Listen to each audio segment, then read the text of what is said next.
Stand to Reason's Alan Shlemon wants to talk about tactics to help the faithful debate atheists. And that's great, coming from a group that's terrified to allow anyone to comment on their videos, right? They ought to be experts.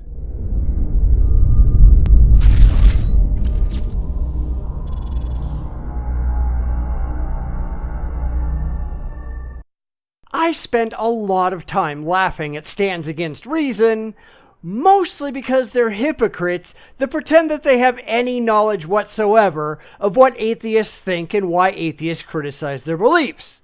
Of course, they hide in their safe spaces and refuse to engage with the non-religious, and then they pretend that they have any clue what they're talking about, which is why this might be one of their most absurd videos yet.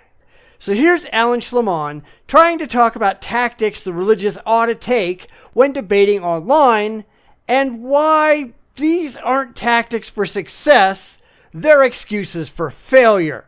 So let's take a look. Which tactics, if any, work while discussing Christianity on the internet? None. Because you can hardly find a worse place to talk about irrational things, because not only do you tend to find more educated people there, although I know it doesn't seem that way sometimes, but people also have the whole of human knowledge at their fingertips. So when you make a claim about your imaginary friend, you can be sure that behind the scenes, the people that you're talking to are Googling all the mistakes in your claims. Well, in some sense, I would say many tactics I would use in a conversation with someone in person would also apply to a discussion on the internet. And I would disagree for the reasons I gave before. Now, it's easy to spin a load of bullshit for people who have no means of checking it out, so unless you're debating someone who knows what they're talking about, or who is particularly skeptical, you can pretty much get away with murder, and that's not the case online. However, there are also some tactics that I believe are unique to online discussion. But let me first mention two tactics I use in person that I think also apply to online discussions. This ought to be interesting. Now, of course, I recognize that the Stands Against Reason guys spend their time hiding in a religious safe space, so clearly they aren't going to be going up against anyone who doesn't already buy into their theological nonsense, hook, line, and sinker. So maybe because they only talk to the already faithful, none of my objections really matter. But sure, Alan, tell us what works. And the first is to use the Columbo tactic a lot, okay? Now, that's just a tactic of asking questions to better understand what a person believes and why they believe it. And it also helps you not to actually answer any questions that might betray the absurdity of your beliefs. Because if you're asking all the questions, you don't have to provide any answers, and it keeps your opponent off balance. Hey, it worked for Columbo because he had nothing to prove. For you, though, that's not the case. In fact, I always try to take time to find out a person's view or their point before trying to respond or make my case. And I believe the same would apply to an online discussion. There's a difference between asking questions and using the Columbo tactic, which is only asking questions, which is not answering questions, which is only leading people to continue to talk about their side when you don't want to talk about your own.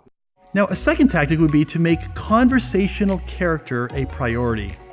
And by that, I mean make sure that the manner in which we're communicating with a person is warm and friendly and kind and gracious and inviting. And fake. Because we all know that you don't respect non-believers, and you certainly can't convince non-believers that your beliefs are true and valid. So it's just putting on a thin veneer of civility and fake humility when you talk to people that you are convinced are going to roast for all eternity. And in fact, if you can't do that, then please stop engaging others. I'd say that if you can't do that legitimately, then don't bother to debate. But Alan here doesn't debate the non-religious, at least not that I've ever seen. So it really doesn't matter, does it? I feel like people underestimate the importance of conversational character when they engage with people who don't share their religious convictions. You represent Jesus in how you come across to other people. So this is key in both offline and online discussion. Except Except, as I said, the religious don't actually respect the positions of the non-religious, and I'd argue the opposite is true as well most of the time. It's one thing to be polite to the opposition, it's another to pretend that you really care about them. So now let me mention then 3 tactics I believe that are specific to online discussions. The first is to lower your expectations. Exactly. Because people are not going to just buy into your empty claims like they might face to face, because they've got all the tools necessary to research what you're saying. And this goes for all absurd, unsupportable claims. I'm sure flat earthers don't fare well in online debates either. And I think it's a lot harder to have a civil and productive conversation online, so it's oftentimes better to expect less and then be pleasantly surprised than vice versa. Now, some of that, I'm sure, is online anonymity and the ability to speak without real-world consequences. And this goes both ways, I'm sure. I can't tell you how many online debates I've had where the theist has physically threatened me because I kept proving them wrong. Many, many years ago, in the pre-internet age, I was having a BBS debate with a theist who did exactly that. I discredited everything he had to say, and he said he wanted to come beat me up.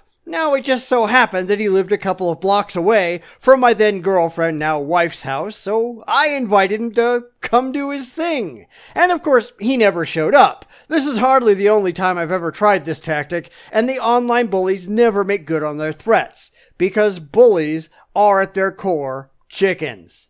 The second tactic is to have someone proofread your responses before posting it.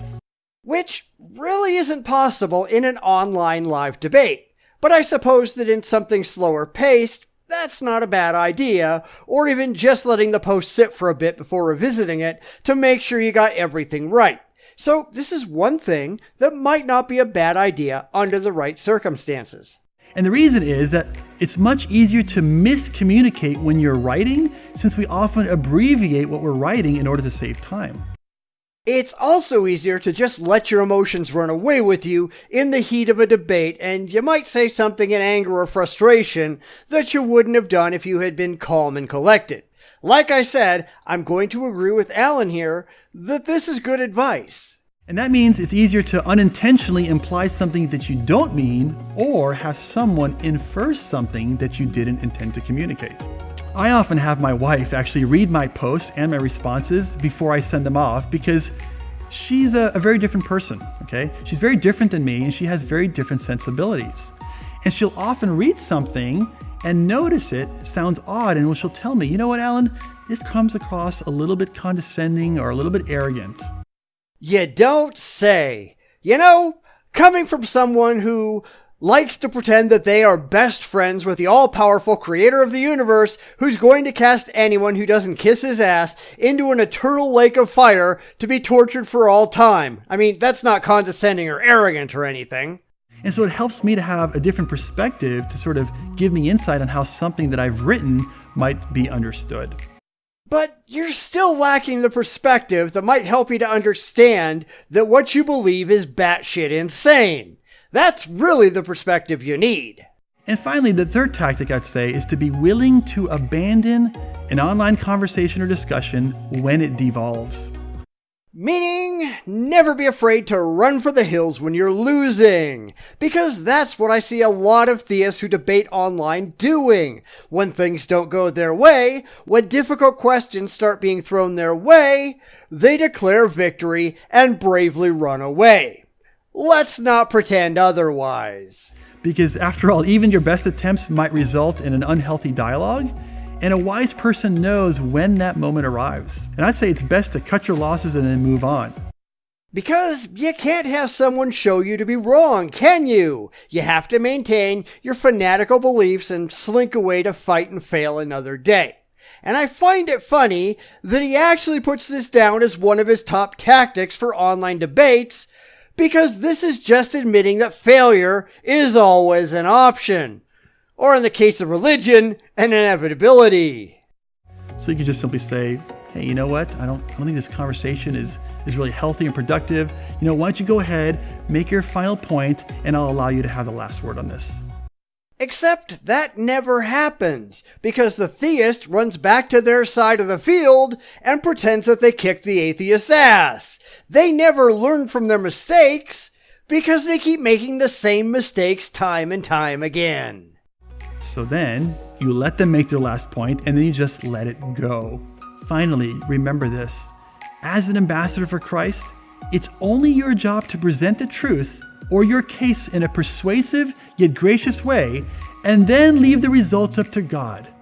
Meaning, you can't expect to have anything you actually say convince anyone, but you can pretend that the nonsense that you're peddling makes some kind of twisted sense to the delusional mind. And this is the same kind of reasoning, for lack of a better term, that all fanatical beliefs use. Just spread out your bullshit and run away before anyone laughs at you, so you can tell yourself that you've accomplished something worthwhile. It's really too bad that Alan can't step back and see what he's actually advocating for, because I think he'd be ashamed. At least he ought to be. So don't be committed to the end result of changing their mind or making them become a Christian. That's God's job. Your job is simply to be committed to your part of the equation, which is being a faithful ambassador, and then let the Holy Spirit do his thing. Then let your imaginary trio of friends do nothing, because they're not real. It's amazing how religious apologists will delude themselves to think that they can convince anyone of anything, when in reality, they're just a laughingstock. And then they spin their losses into imaginary victories because they can't admit to themselves that they've got nothing worthwhile to say. I can't say that I'm surprised at anything that Alan here had to say, and with one exception, I disagree with all of it. These aren't tactics, these are defense mechanisms. They're a way to rationalize away their defeats and make them feel better about failing. Because at the end of the day, that's all the religious can do. They have no evidence for their claims. They have no reasons to take any of their beliefs seriously, and once their opponents reject their base emotionalism and demand rationality, it's all over for them. Now, following these rules, they could run away and pretend they slew the giant when all they did was piss themselves and hightail it for the horizon. But that's religion for you, isn't it?